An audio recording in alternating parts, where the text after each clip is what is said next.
Missing both Sauce Gardner and DJ Reed, the Jets' unheralded secondary was outstanding on Sunday. So let's take a look at the All-22 and I'll show you how they held the vaunted Eagles offense to 14 points. Let's go.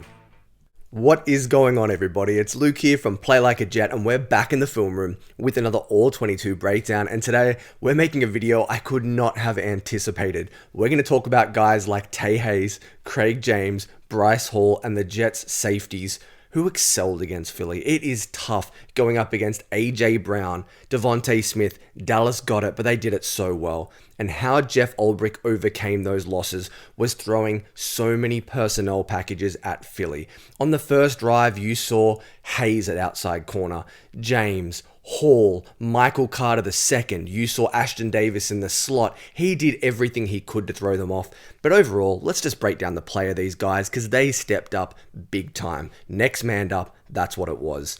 We're going to start by looking at probably the best known corner on the roster in this game, and that's Bryce Hall. 5th round pick a few years ago, bottom of your screen, he's number 37. He's on the back side of this, lock man coverage. Have a look at full speed, the job he does against Devontae Smith, the technique, the ability to make the play at the catch point. That is teaching tape from Bryce Hall. Let's break it down a little more thoroughly. What I like from him on this rep is the stab and the hand utilization at the line of scrimmage. As Devontae Smith breaks to the outside release, you're going to see Hall stabs with the left arm. Why is that important? That turns his hips towards the receiver, towards the sideline, and gives him the proper leverage. But now you're going to see Hall just squeeze him towards the sideline. He uses it as an extra defender, takes away space from Devontae Smith, and then when the ball's up, he gets his head around, the hands go up, and he plays straight through them and knocks that football away. This is a fantastic rep from the opening drive. It doesn't get much better than this, and that's huge from Hall considering that a couple of weeks ago, I thought he shouldn't make the Jets roster. What a way to respond. Yeah, he had the interception off that tipped JJ ball, but this rep just showed how well he was playing. So let's turn our attention now from a 5th rounder to an undrafted free agent in Craig James. He was really impressive, guys.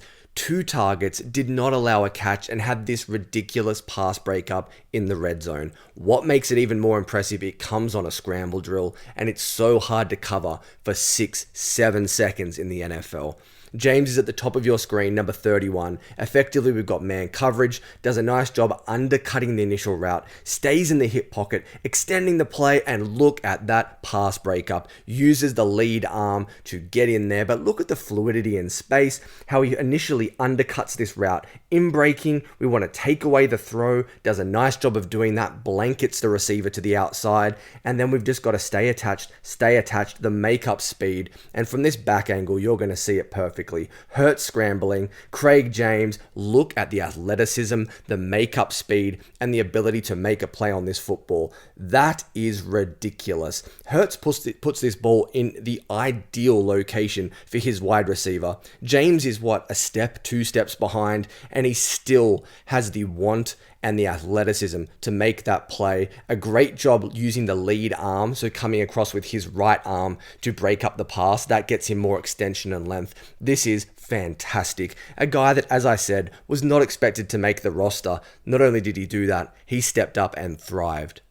But I don't just want to talk about the backup corners, because the safeties impress me too. And honestly, they're unheralded. Coming into the season, I think most people expected this to be the weakest unit on the Jets team, and they've impressed me so far. Tony Adams, another undrafted free agent, had himself a ball game.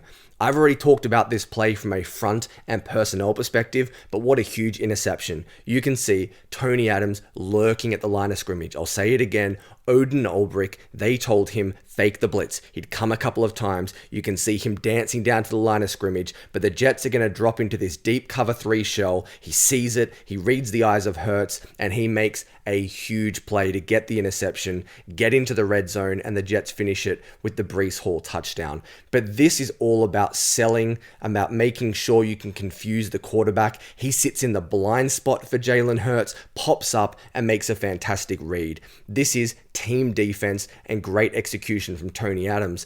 But for him, it wasn't just his coverage ability and this play in particular. Have a look at this snap. Philadelphia coming off their own end zone, and Tony Adams, number 22 from the right hand side of your screen, his read and react ability, get downhill and makes a ridiculous play for a tackle for loss. I love this. Instincts and vision are such an important part of the safety position, and he's got it in spades. He's an undrafted free agent, but right now he's playing above average for a starter in the NFL, and that is so exciting. I want to give a shout out to Jermaine Johnson here. He does a great job winning inside quickly against Jordan Mailata. He then forces the pulling guard to stop, to pay attention to him, and that allows Tony Adams to sneak inside Devontae Smith and make the tackle for loss. Again, good team defense, but Tony Adams made 2 or 3 plays in this game which were really, really important. And the last member of this underrated Jets secondary that I want to focus on is Jordan Whitehead. The play, it's 2nd and 10, final drive of the game, and it ends up in a pass breakup for number 3. But we're going to start by looking at Bryce Hall at the bottom of your screen. This is a masterclass in zone coverage communication and the ability to hand off routes. He's at the bottom against AJ Brown, and off the snap, I want you to focus on how he's physical at the line of scrimmage. He makes contact, but frees it right here. AJ Brown runs an in-breaking route. In this zone coverage look, he needs to pass this off to Quincy Williams. So right here, he points, he's screaming, he's handing off the slant here from AJ Brown. Quincy picks it up, and look how Hall continues to get depth in his drop, and he takes away the out from the slot. That is perfect coverage from Bryce Hall and Quincy Williams with elite communication, but now we focus on number 3. Jalen Hurts is flushed on this play. Huff gets pressure. You're going to see him rolling out to his right, evading, and right now, freeze it here. Look at Jordan Whitehead. The closing speed to get to this football and bang, through the receiver, arrives on time. What an enormous PBU. I love the vision here from Jordan Whitehead. He's seeing the deep over route from the opposite side of the field. He identifies it, he sees Hurts rolling away, and that closing speed is fantastic. Look how quickly he reads what's happening, uses his vision, and then the ability to get downhill in a hurry. What a fantastic snap. This was the play for me that really sealed the game. Yeah, the Jets had to go on and make the 4th down play, but this could have very easily been another completion outside the pocket. Hurts had a couple early in the game, but because of the communication of Hall and then the vision and the speed of Jordan Whitehead, the Jets dodged another bullet and they won the football game. So guys, there's just a taste of the spectacular performance this Jets secondary had against the Eagles. Unknown cornerbacks, underrated safeties, and they held Hurts, Brown, and Smith to 14 points.